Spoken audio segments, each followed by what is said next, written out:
Fourth fat we're going to talk about is a subcutaneous fat, and this is the fat that everyone talks about that's right underneath the skin, so it's more visible and it accounts for the most of the body fat you have.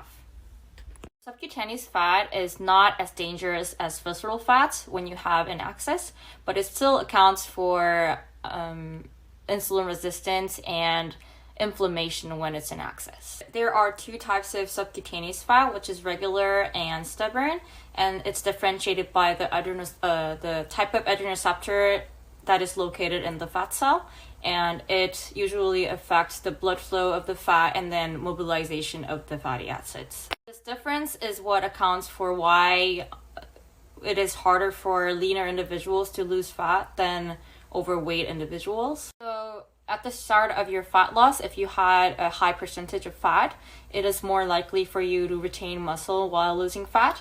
But if you were lean to start off, then you are more likely to lose your muscle mass while being in a fat loss phase.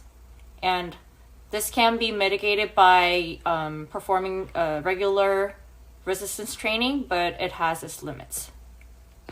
So this also applies when they are on a bulking phase. So when they're trying to gain muscle, naturally leaner individuals will gain muscle without gaining too much fat, but this won't apply for competitors who are on a stage lean body already, and at the end of their stage physique, their hormones, anabolic hormones, will be decreased and their metabolic rate will be decreased, so this wouldn't apply for those individuals.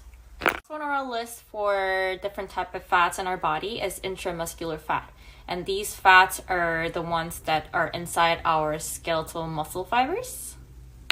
These type of fats are the ones that are readily available for our energy source during workouts, and it can account up to 20% of our energy expenditure, and it'll all depend on your diet, gender, and type of exercise.